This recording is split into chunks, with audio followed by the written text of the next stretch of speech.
Ladies and gentlemen, today I want to talk about something powerful, something deeply transformative. It's not about becoming someone new, it's about returning to yourself. It's about self-love, not as a luxury, not as a reward, but as a necessity. And for every woman listening, let this message remind you, your journey to self-love is the most courageous path you will ever walk. Let's explore 5 truths that define the art of self-love, a woman's journey. Number 1, embrace who you are, unapologetically, is one of the most powerful decisions you will ever make. It means standing tall in your truth, not shrinking yourself to fit into someone else's expectations, and loving yourself not just despite your flaws, but because of them. It's about recognizing that you don't have to seek approval or permission to simply be. You are enough, right now, as you are. And the moment you stop apologizing for your existence is the moment you begin to fully live. From a young age, many women are conditioned to dim their light, whether it's being told to act ladylike, to not speak too loudly, to avoid being too ambitious or too emotional. Society places invisible boxes around women and expects them to contort themselves to fit inside. These limitations create doubt, shame, and self-rejection. Over time, the desire to be accepted leads many women to hide parts of themselves, their opinions, their creativity, their bodies, their dreams. But the truth is, no one ever finds real happiness in pretending to be someone they are not. To embrace who you are unapologetically is to reclaim every part of yourself that you once hid or denied. It is a return to authenticity.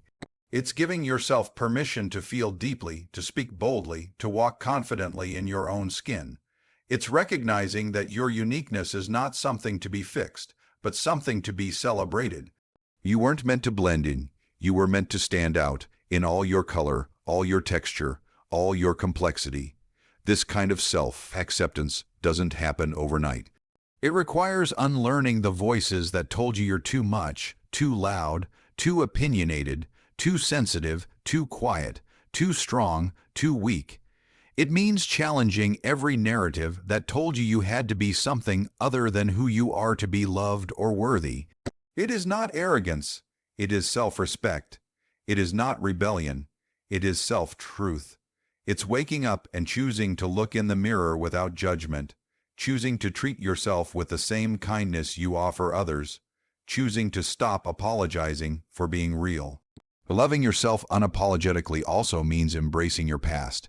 Every experience, every failure, every heartbreak, every mistake has shaped you. Instead of running from your story, own it. Every chapter, even the painful ones, has added depth to your strength and wisdom. You are not defined by your missteps, but by your resilience. Stop apologizing for how long it's taken you to grow. Growth is not linear, and you don't need to compare your path to anyone else's. We live in a world that is constantly trying to mold women into something palatable, something pretty and pleasing.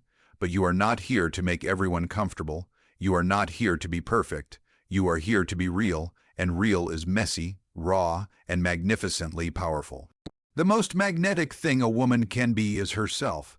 The most inspiring thing she can do is show up fully, without masks, without shame, without apology. This journey of self-acceptance also means embracing your body, your voice, your heritage, your desires. It means being proud of your culture, your skin tone, your accent, your identity. Every part of what makes you you.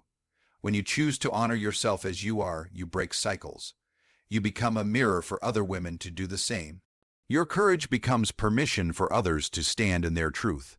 That's the ripple effect of authentic living. Being unapologetic doesn't mean you'll never face judgment. In fact, when you begin to live more boldly, you may notice more resistance. People questioning your choices, trying to pull you back into boxes you've outgrown. Let them. Their discomfort is not your burden. Their opinions do not define your reality. Stay rooted in your truth. You don't owe anyone an explanation for your healing, your confidence, or your growth. There will be days when embracing yourself feels hard. On those days, remind yourself of how far you've come. You are a masterpiece in progress. Be patient with yourself. Be gentle. Keep choosing yourself, even when the world tries to convince you otherwise. Your relationship with yourself sets the tone for every other relationship in your life. When you accept yourself, you teach others how to treat you, with respect, with dignity, with love. Ultimately, the most freeing thing you can ever do is stop apologizing for being you.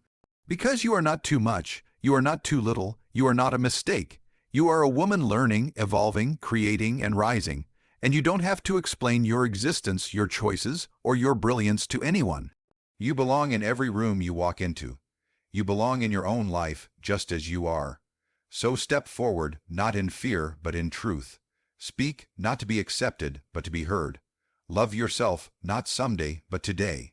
You are worthy, you are powerful, you are enough, and the world needs you, not a watered-down version of you, but you in your full, unapologetic glory. Number 2, set boundaries without guilt is one of the most vital and loving things a woman can do for herself. It is an act of self-respect, self-care, and self-love. Boundaries are not about shutting people out. They're about preserving your peace, your energy, and your emotional well-being. They define where you end and where someone else begins. And yet, for so many women, the act of setting boundaries often comes with a heavy burden of guilt. The fear of being seen as selfish, rude, or cold can be overwhelming. But here's the truth. Protecting your mental and emotional space does not make you unkind. It makes you wise. From an early age, many women are taught to please, to accommodate, to be the peacemakers. You're expected to be nurturing, agreeable, and always available. You may have grown up believing that saying no was wrong, that choosing yourself was wrong.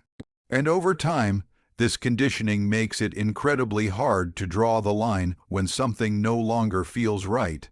But the reality is, constantly saying yes to others at the expense of your own needs is not generosity, it's self-abandonment. Setting boundaries is an act of reclaiming your power. It's standing up and saying, I matter too. It's understanding that your time, your energy, and your heart are not endless resources to be spent on everyone else's comfort. Every time you set a healthy boundary, you reinforce the message that your needs are just as important as anyone else's, and that is nothing to feel guilty about. The guilt often comes from a place of fear, the fear of disappointing others, of losing relationships, of being misunderstood. But ask yourself this. What's the cost of constantly putting yourself last? Burnout, resentment, emotional fatigue, and eventually, disconnection from your own self. You can't pour from an empty cup. When you neglect your own limits for too long, it shows up in your spirit. You become tired, overwhelmed, and disconnected. Boundaries are not walls. They are bridges to healthier relationships with others and with yourself. Some people won't like your boundaries, and that's okay. Those who benefit from your lack of boundaries will resist when you begin to set them. They may accuse you of changing, but you're not changing. You're evolving. You're choosing to stop sacrificing your peace for the sake of being liked. And those who truly value you will understand, even if it takes time. You are not responsible for how others react to your boundaries. You are only responsible for enforcing them with clarity and compassion. It's also important to know that setting boundaries doesn't require anger or conflict. You don't need to justify, defend, or over-explain yourself. A simple "I can't take that on right now," or "I need some time to rest," is enough. Clear, kind, and firm, that's the language of boundaries. And each time you use it, you strengthen the foundation of self-trust. You begin to teach yourself that you are worthy of protection, that your well-being is not negotiable. And remember, boundaries are not just for other people, they're also for yourself. That means honoring the promises you make to yourself. If you say you're going to rest, then rest. If you tell yourself you're going to stop tolerating toxic behavior, then follow through. The more you respect your own boundaries, the more naturally others will follow your lead. There is also beauty in how boundaries change over time. As you grow, heal, and learn more about yourself, your needs will shift. What once felt okay may no longer be acceptable, and that's not being difficult, that's being honest. Growth means revisiting and adjusting your boundaries as needed. It's a continuous process, not a one-time event. It's about staying tuned into your emotional signals. When you feel drained, uncomfortable, or disrespected, that's your inner wisdom asking you to listen and protect your peace. You don't have to feel guilty for needing space. You don't have to apologize for prioritizing your health, mentally, emotionally, or physically. You're not here to carry everyone's burdens. You're not here to be a savior, a fixer, or a martyr. You're here to live your life fully, joyfully, and in alignment with your truth. And that means knowing when to step back, when to say no, and when to draw the line. Setting boundaries is a declaration that you value yourself. It's a way of telling the world, I know my worth. You teach people how to treat you by what you tolerate. The stronger your boundaries, the stronger your sense of self. And over time, as you continue to honor those lines, the guilt begins to fade. It is replaced by confidence, peace, and the deep, unwavering belief that you are allowed to protect your soul. So take up space, speak your truth, set your limits, not with guilt, but with grace, not with fear, but with love. The love you show yourself when you choose peace over pleasing is a love that empowers you to live more freely, more fully, and more authentically than ever before. Number 3, heal what hurt you, not to forget, but to grow. Healing what hurt you is one of the most profound and courageous acts of self-love. It's not about erasing the past or pretending that the pain never existed. It's about acknowledging the wounds, sitting with them, and deciding that they no longer get to control your future. Healing is not about forgetting. It's about transforming the pain into wisdom, strength, and growth. It's about choosing to rise even when the weight of your past tries to keep you down. We all carry invisible scars, silent memories of betrayal, heartbreak, rejection, disappointment, and loss. These experiences can shape the way we see ourselves, the way we trust others, and the way we navigate the world. But they don't have to define us forever. Pain left unhealed becomes baggage. It hardens the heart, clouds our perception, and limits our ability to connect. Healing is the process of gently unpacking that pain, piece by piece, and offering it compassion instead of shame. Healing doesn't mean you pretend it didn't hurt. It means you honor the fact that it did, and you give yourself permission to feel it rather than suppress it. So often, we're told to be strong, to keep moving, to get over it.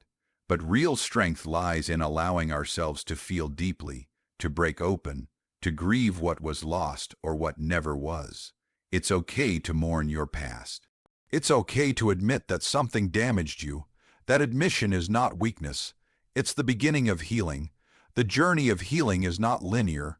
Some days you'll feel like you've conquered it, like the wound has finally closed. Other days, the pain resurfaces, triggered by a smell, a word, a memory. That doesn't mean you've failed. Healing is a spiral, not a straight line.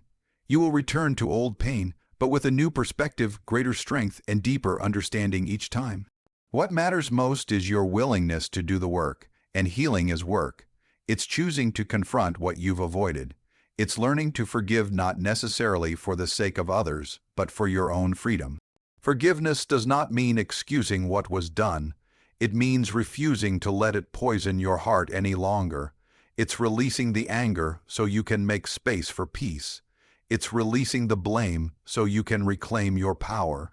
Healing also means learning to love yourself in the places where you once felt broken. It's rewriting the story you've told yourself, that you're not enough, that you're unlovable, that you're damaged. Those are lies born out of pain, not truth. You are not defined by what happened to you. You are defined by who you choose to become in the aftermath. Every step you take toward healing is a step back home to yourself. It's important to remember that healing doesn't always mean closure from the person who hurt you. Sometimes they won't apologize. Sometimes they won't understand or care. That's okay. Closure is not something someone else gives you. It's something you give yourself. It's the moment you decide to stop reliving the pain, stop waiting for validation, and start giving yourself the love and care you once needed from others. As you heal, you begin to see your past differently. The hurt no longer holds you hostage, it teaches you. You learn what you value, what you need, what you deserve. You develop boundaries. You strengthen your voice. You become more compassionate, not just toward others, but toward yourself. Healing gives birth to a new version of you, one who is wiser, softer, and more grounded in truth. You may not be able to change what happened, but you can choose what you do with it. Let it make you more aware. Let it deepen your empathy. Let it fuel your purpose. Your pain can become your platform. Your wounds can become a source of light for others walking a similar path. There's power in turning your suffering into service, your heartbreak into art, your struggle into a story of resilience. Be patient with yourself in this journey. There's no timeline for healing. You don't have to rush or perform your progress for anyone. Just keep showing up for yourself. Keep choosing peace even when it's hard. Keep choosing love even when fear tries to take over. And most of all, keep choosing growth. Not because the pain didn't matter, but because you matter more. The past will always be a part of your story, but it doesn't have to control the narrative. You get to decide how the story continues. Healing is your way of saying, this hurt me, but it didn't destroy me. It changed me, but it didn't break me. I am still here and I am still rising. Let the pain make you powerful. Let the healing make you whole.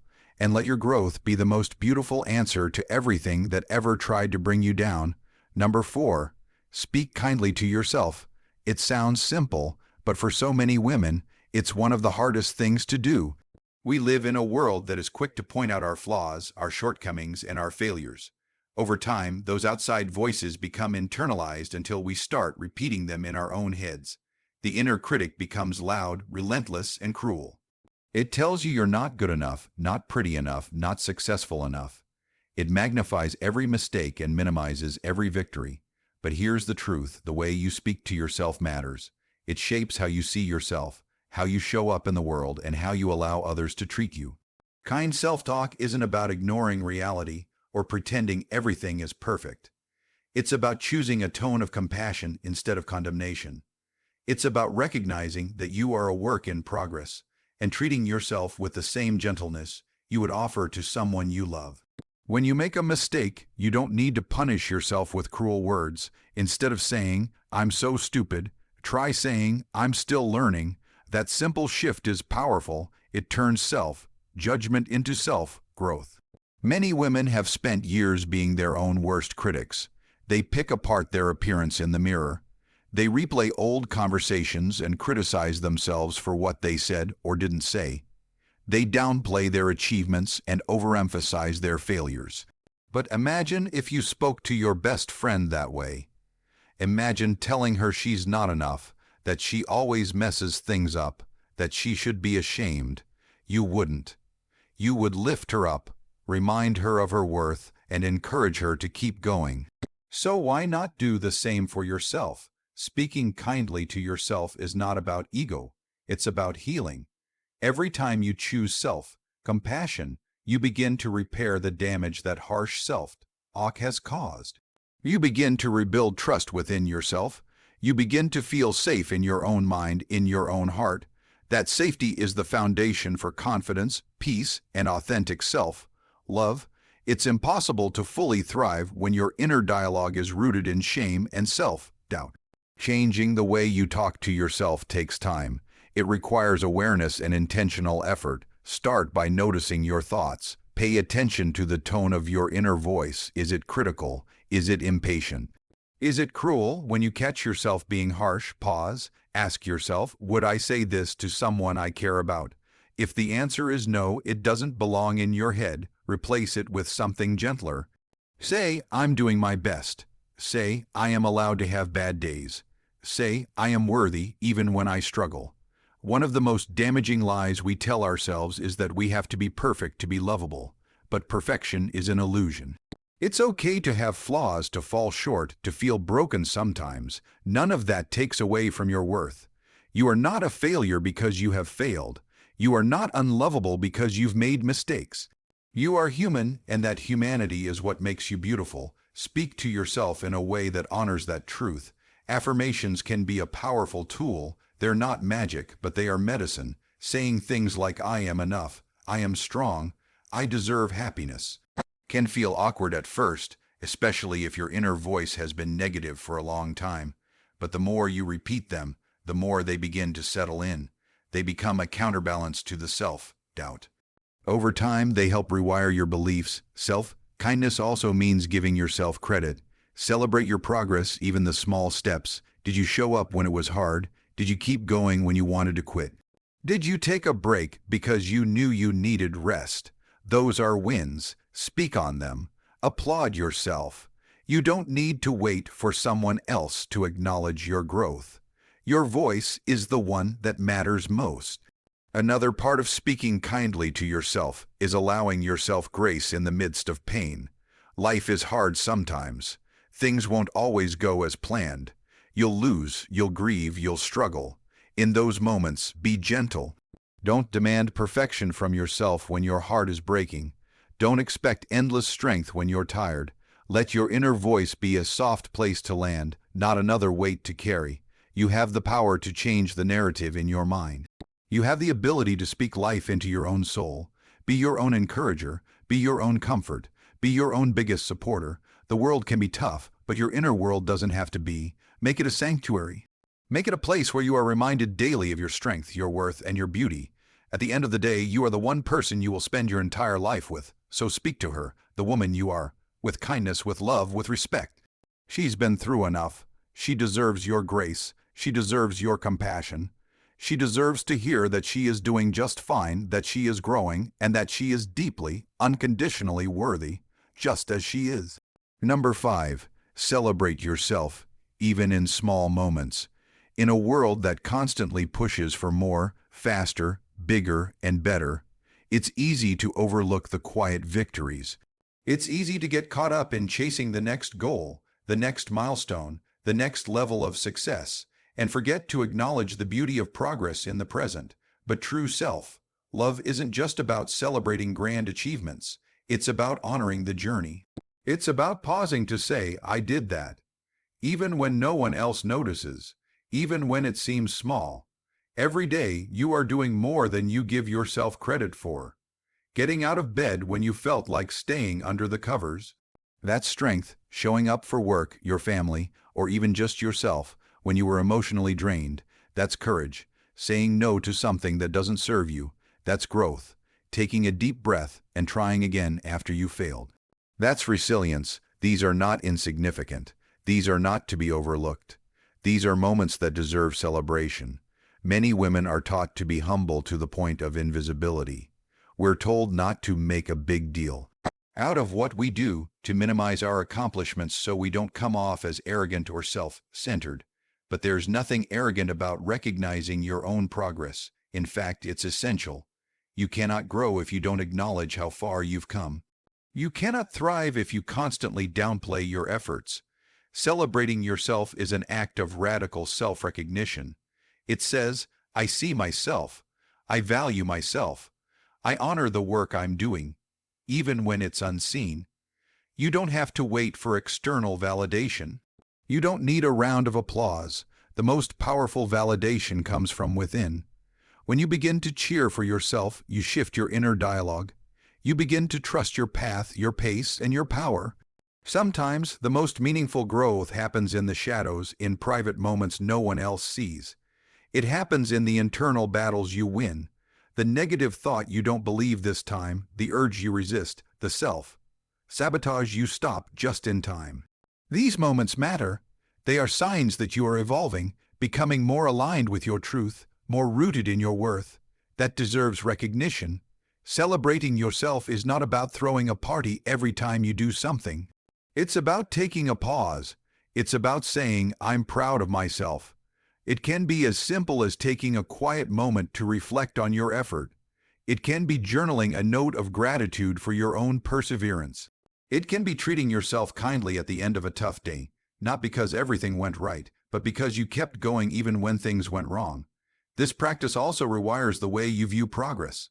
When you learn to celebrate small wins, you stop tying your worth to huge outcomes. You begin to understand that success isn't a finish line. It's a series of choices, steps, and moments strung together with intention. You start to live more mindfully, more joyfully, and with greater self-compassion. There's power in giving yourself permission to be proud, not in comparison to anyone else, but in reflection of your own unique journey. You are not where you started. You've overcome things that once felt impossible. You've healed from pain that once felt unbearable. You've learned, grown, and risen time and time again. That is worth celebrating. Even the act of resting can be a celebration. Choosing to pause, to care for yourself, to not push endlessly. That is a way of saying, I matter, I am enough, even in stillness. Rest is not laziness. It's a form of self-honoring. It's acknowledging that you are a human being, not a machine, and that your value is not measured by productivity alone. You can also celebrate yourself by surrounding yourself with positive influences. People who see your light and reflect it back to you. People who clap for you when you win and lift you when you fall. But even if no one else claps, you still deserve to celebrate. You still deserve to recognize your own growth. Self-celebration is a quiet revolution. It's choosing joy in a world that often tells you to be dissatisfied. As women, we spend so much time lifting others, cheering them on, celebrating their milestones. We do it effortlessly for friends, partners, children, colleagues. But we forget to turn that same love inward.